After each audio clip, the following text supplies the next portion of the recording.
ก็อนุโมทนาสาธุการญาติโยมทุกคนผู้มีใจเป็นบุญกุศลวันนี้เป็นวันคล้ายพระราชสมภพพระบาทสมเด็จพระบรมชั้นนากาธิเบศรมหาภูมิพลอดุลยเดชมหาราชบรมนาถบพิตรเป็นวันพอของชาติวันดินโลกแล้วก็เป็นวันอย่างอีกวันหนึ่งวันสำคัญของชาติไทยในละวันเนาะวันพอเนี่ยจำง่ายๆวันที่สองคือวันดินโลกวันที่สามในวันอย่างที่เรียนต่อยวันดินโลกวันพ่อของชาติวันชาติไทยบ่วันชาติที่ชื่อบ่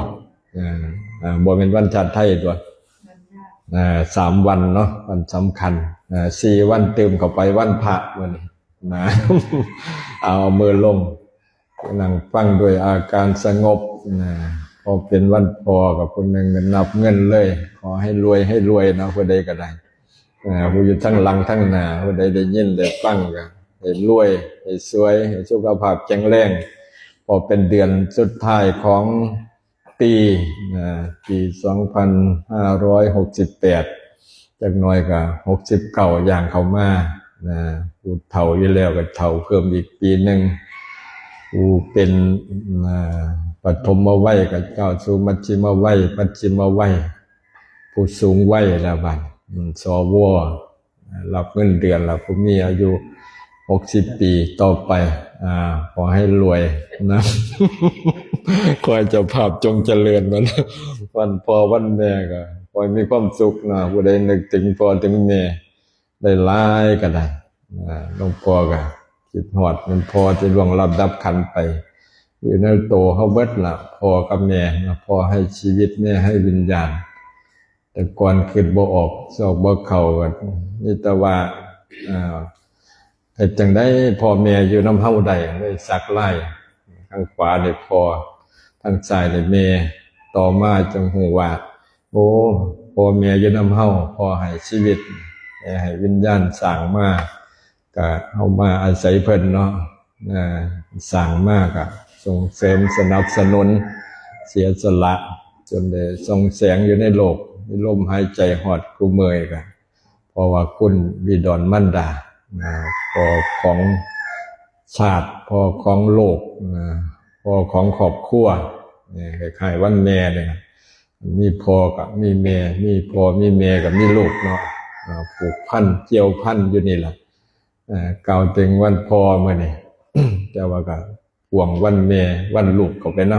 ำว่าหลวงพ่อนี่ก็บวชถวายพระราชกุศลส่วนหนึ่งคือตามประเพณีแรกๆอยู่ดีกับตามประเพณีชายไทยกับบวชจะกันยังเบียดนะให้โทมจังหวะพระบาทสมเด็จพระเจ้าอยู่หัวรอเก่าเพิ่นมีประชนมาอยู่60 พรรษา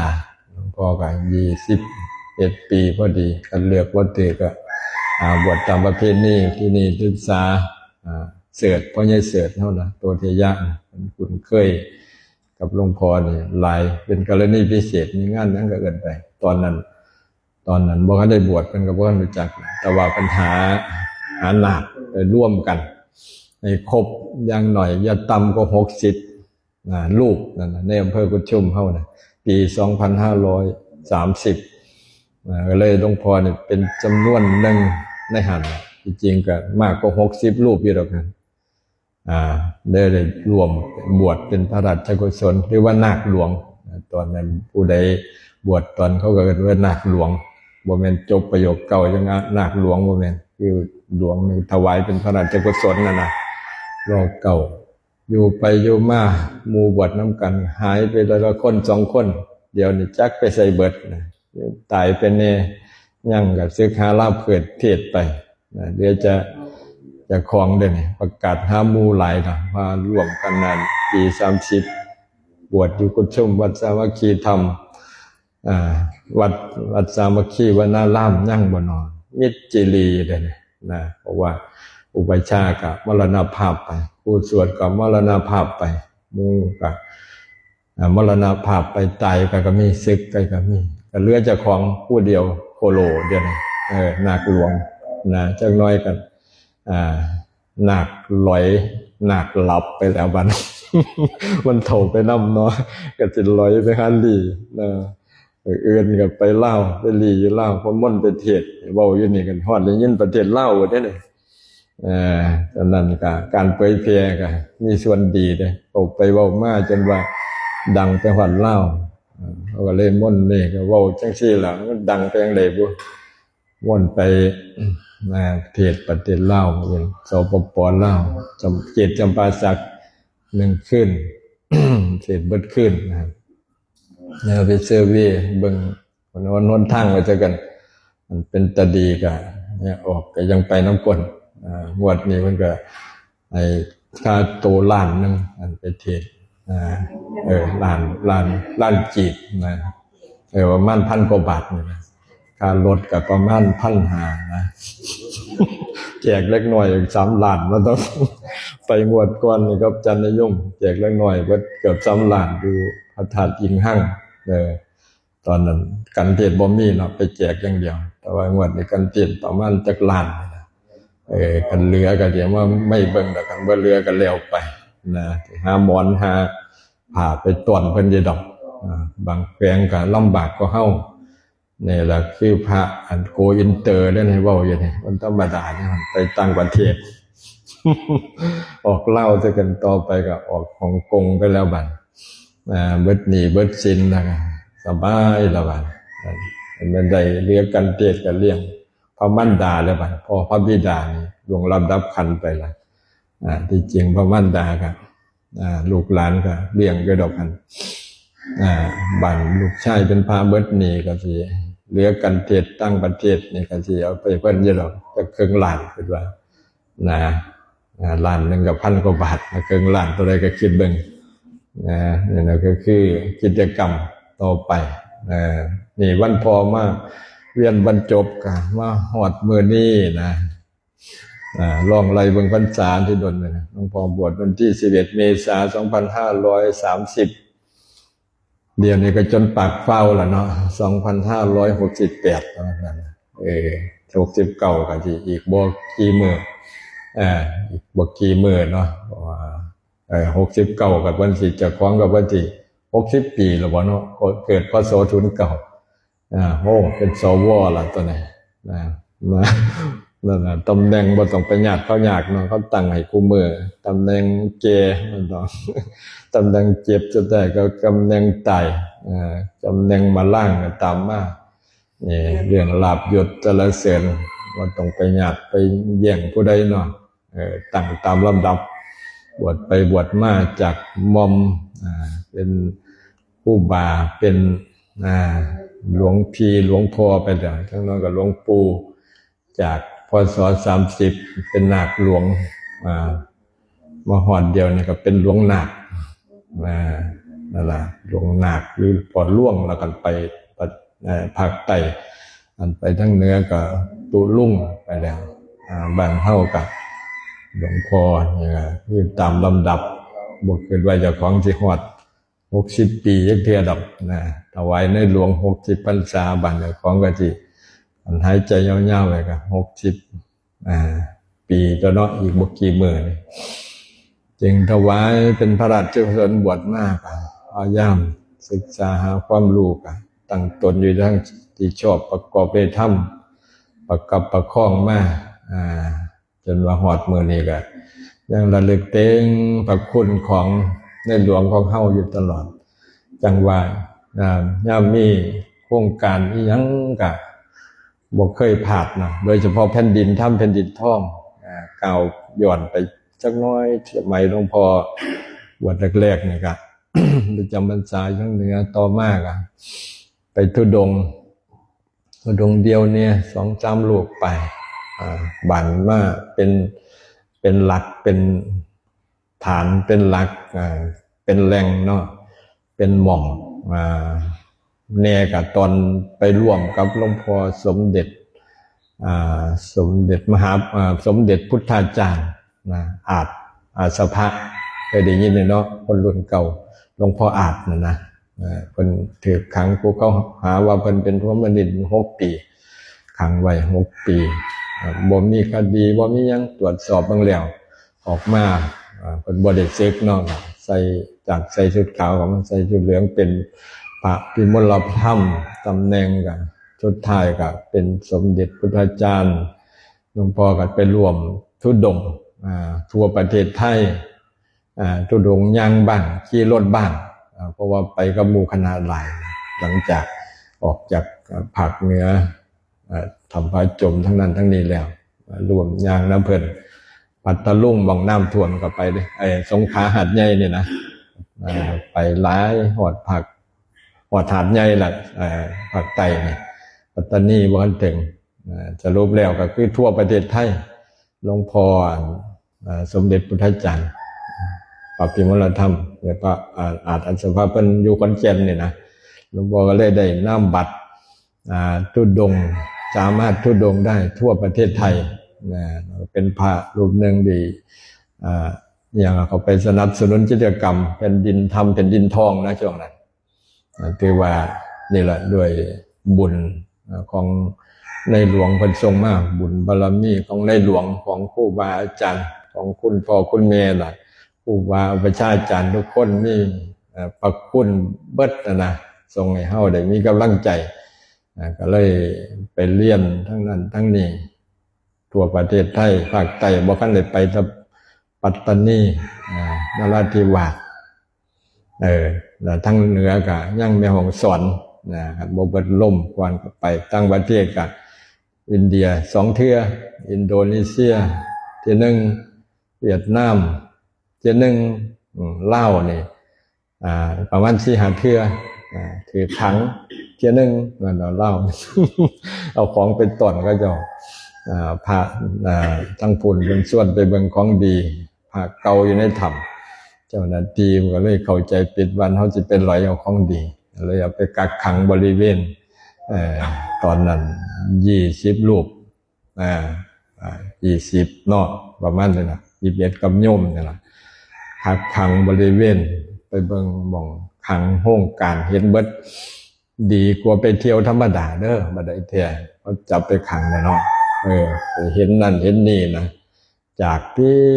กันบึงของหลงเนี่ยบ้านนั่นล่ะข้ามไปบ้านขอนขวงเขาก็ขี่รถไปส่งลงการมาเพิ่นคุกขี้ไก่ บ่ได้เข้าคุกขี้ไก่ดอกไปเบิ่งซื่อๆไก่ขันอยู่แบบนี้ล่ะก็ลงซื้อยุ่งกันหลายหมอนก็บ่มียังคิดอยากเอาหมอนเป็นต้นเขาเจ้าอีกเขาเจ้าบอกขังนะไปเบิ่งหม่องคุยส่งมาขังอยู่ปากเช่หรือปากสั้นแถวบึงกาฬนะขังปากสั้นเนาะอยู่เจ้าวัดเจ้าคณะอำเภอนี่เราความหลังกันหน่อยซะกันว่าชีวิตโชคโชนมาจังไดนะ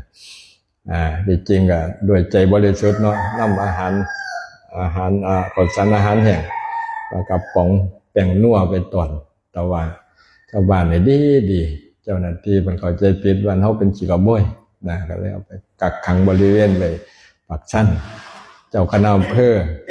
เพิ่นก็บ่ได้คิดว่าเฮาถูกขังดอกเพิ่นก็จัดนั่นเพิ่นเอิ้นอัตนะบ่เสื้อบ้านเฮานี่ล่ะแบบปักหนาเลยนะบวชมาบ่คันได้นอนแบบเสื้อหนาจักเทื่อในวินัยห้ามเพิ่นว่านอนหันละนอนหันละหานอนหันพระก็นอนแล้วกันแล้วมือขึ้นพาบักเผาไปให้อีกแล้วโอ้ถือขังดีปานนี้เป็นตามาดูได้ในวันนั้น ขังไว้ในโบสถ์เพียงแต่บ่ให้ออกนอกบริเวณไปบิณฑบาตนะขึ้นทิ้นเดียวมื้อเดียวดอกก้มไม้ตะปูอุกกะอุกแล้วหลวงพ่อเนี่ยม่วนอยู่น่ะว่าได้ไปเที่ยวเนาะได้ประสบกันแล้วเหมือนเช้าวันพางสิเนาะไม่ออกมาเต็มบาทเรียงไว้โต๊ะทั้งใต้เป็น เป็นกัตตาทั้งเทิงเป็นว่างบาทกัตตาไผกัตตามั่นเนี่ยก็ยังบาทจังซี่หลวงพ่อก็มีกัตตาผู้เตี้ยกัตตาไผกัตตาใส่หยังใส่เงิน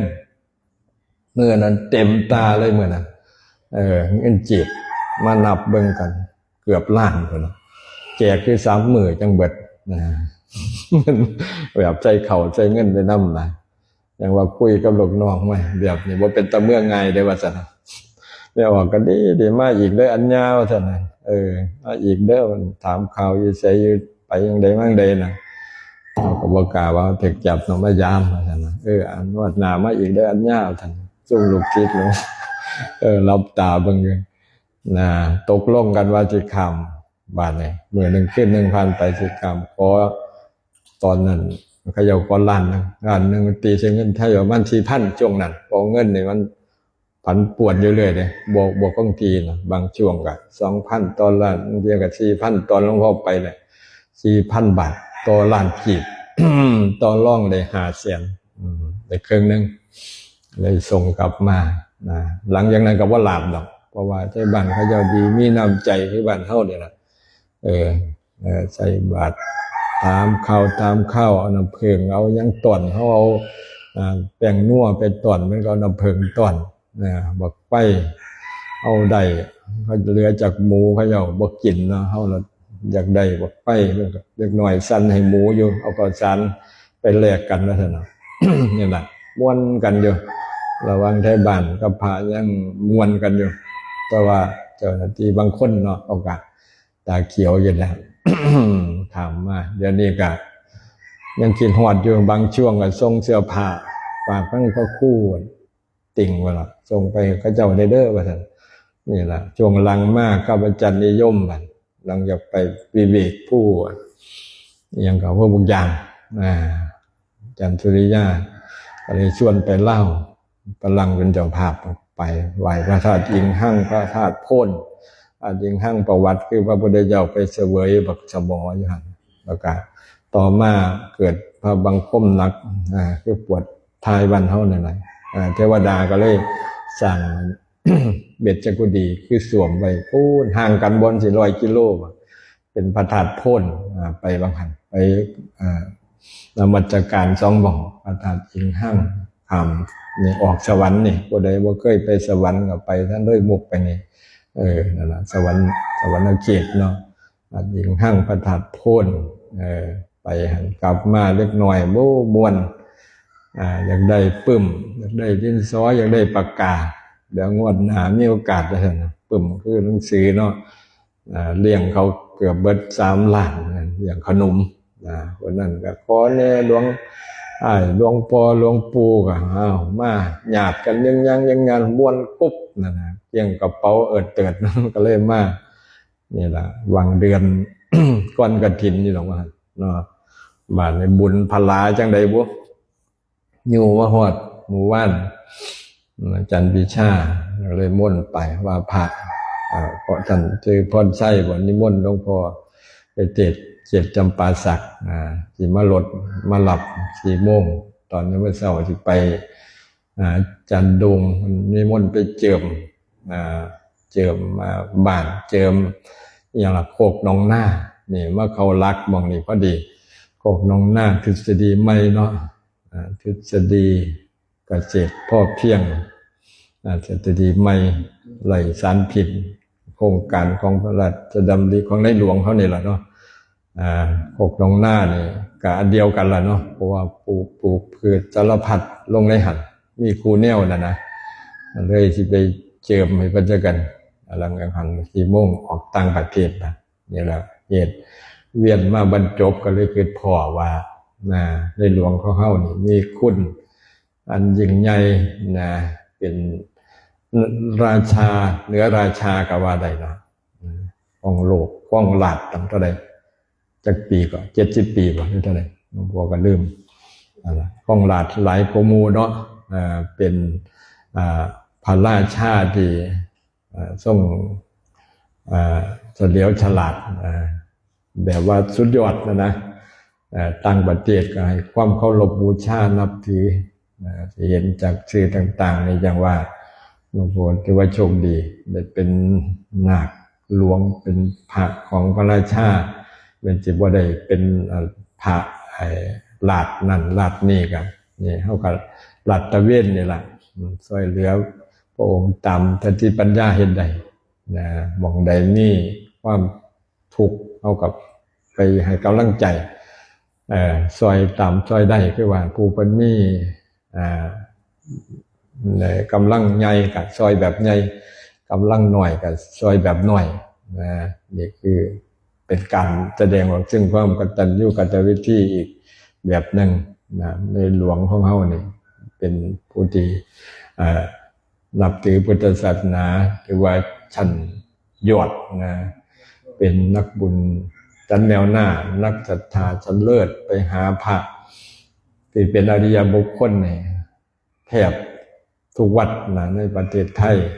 ในโลกคือกันในประเทศไทยเนี่ยเห็นชัดคือหลวงปู่ขาวหลวงปู่แหวนเพิ่นจะเด็ดไปเนาะไปตั้งงานราชินีพระบรมวงศานุวงศ์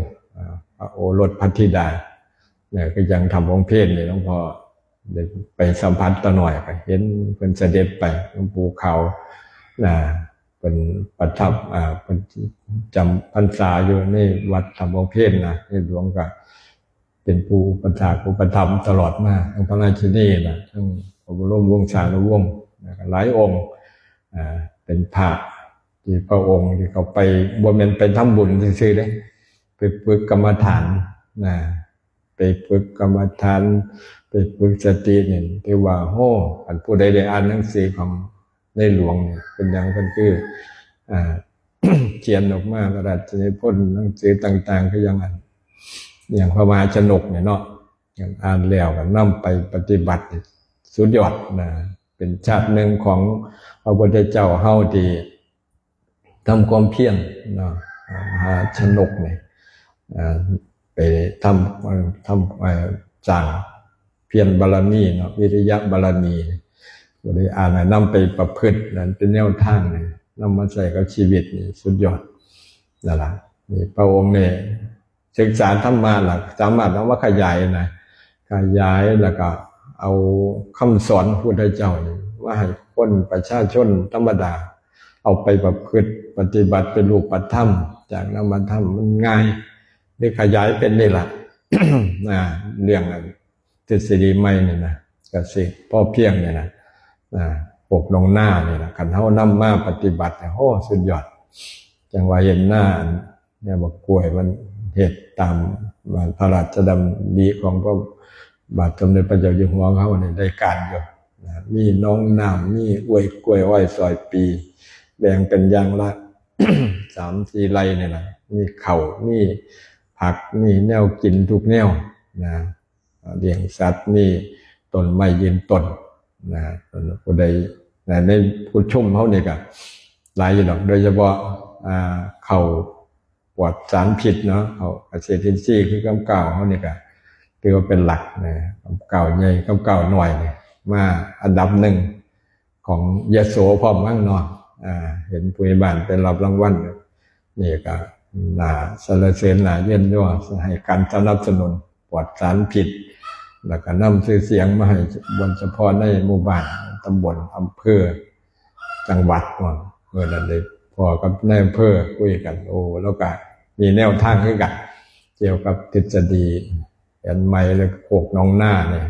เขาปลอดสารผักปลอดสารทุกอย่างนั่นแหละถอยหลังเขาคล้องกันภาษาชนบทอะไรแบบว่าอยู่แบบโบราณนะคันมนุษย์คันจะไปตั้งหน้าเดี๋ยวหลังเบิ่งของเก่าเพิ่นว่าคันมนุษย์ตุดเท่าเศร้าถอนยาสิไปเดี๋ยวเฮาไปบูชาเงินบูชาวัตถุภายนอกจนเกินไปจนลืมหลักจริงของแผ่นดินทำเป็นดินท่องกันเสียหลักเป็นหนี้เป็นสินคำบ่ได้ยืนขึ้นบ่ได้ย้อนกลางคืนเป็นควันกลางวันเป็นไปถามเฮียนใดบ่มีหนี้บ่มีเฮียนนี่มีหนี้บ่ผู้ใดบ่มีหนี้ยกมือขึ้นบ่มีเนี่ยจะถามทั้งวัดใดบ่มีหนี้ยกมือขึ้นก็บ่ยกคือกันมีวัดเท่าละกายกบัดที่วังในพรรษาบ่กล้ายกนะมีหนี้คือกันกับเขาเบิดหนี้ก็เลยยกมานั่นล่ะคือการดิ้นรนจังใดทมจังใดก็บ่เต็มบ่กินกันได้ใช้กันมีนะโดยเฉพาะต่างๆเขาอำนวยให้ยืมหนี้ยืมสินเลยนะคันบุญท่านมันก็ดีไปบุญบ่ท่านก็ปวดหัวล่ะเบิดให้เบิดหน้าเบิดยันเบิดซ่านบ้านแตกสาแหลกขาดแยกไปคนละทางพ่อไปทั้งนึงแม่ไปทั้งนึงลูกไปหากินอยู่กรุงเทพภาคใต้น้ำท่วมมันจังน้อยก็กลับมาพ่อแม่ก็เลี้ยงลูกถา นั่นแหละเกิดความลำบากแตกต่างจากสมัยก่อนหลายเนาะแต่ก่อนเนี่ยพออยู่พอกิน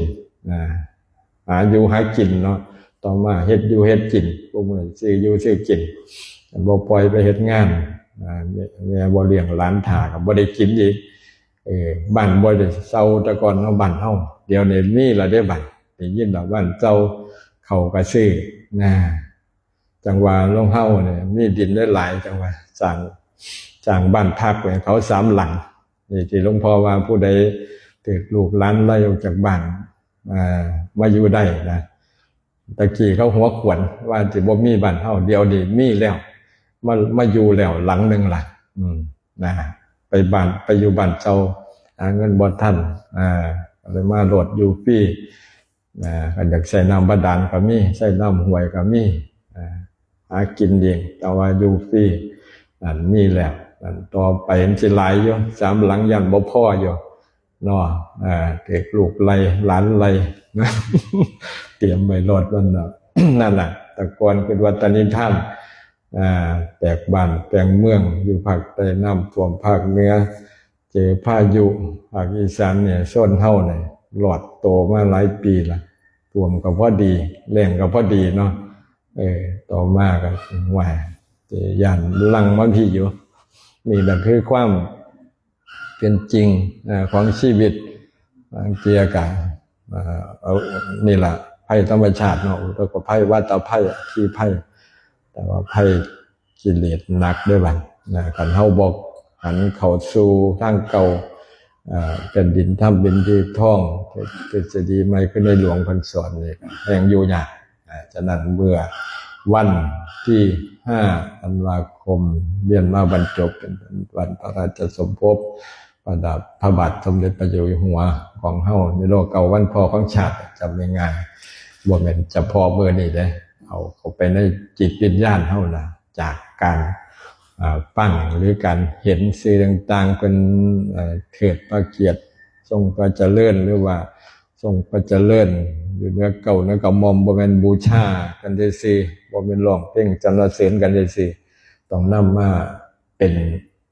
ข้อวัดปฏิบัติประจำใจให้มันเข้าไปในจิตวิญญาณของเฮาให้ได้นะ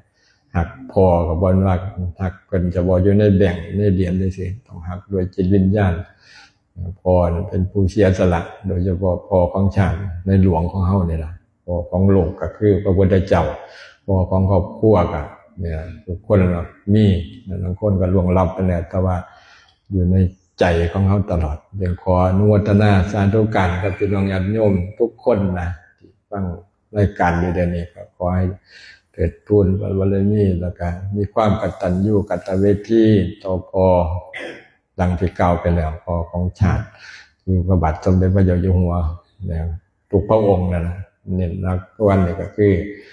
พอรอเก่านะเดี๋ยวนี้ก็รอ10นะพอในครอบครัวก็พอในครอบครัวกับพอบังเกิดเก่าของเขา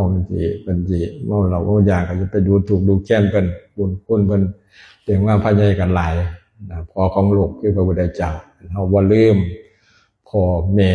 พี่น้องนะพอเฮาเจริญอย่างเดียวขออนุโมทนาสาธุการรักษาความดีไว้คือเกลือรักษาความเข้มนะครับนึกถึงพุทธภาษิตว่านิมิตตังสาธุรูปนังกตัญญูกตเวทีความกตัญญูกตเวทีความหูคุณแล้วก็ตอบแทนคุณเป็นเครื่องหมายของคนดีคนดีสำคัญกว่าทุกสิ่งขออำนาจคุณพระศรีรัตนตรัยคุ้มครองด้านกันท่านทั้งหลายอย่าจนอย่าเจ็บอย่าเจ็งอย่าจากกันง่ายมีความสุขทั้งกายสบายทั้งใจเป็นเศรษฐีทำเศรษฐีทองด้วยกันทุกคนทุกท่านเทอญ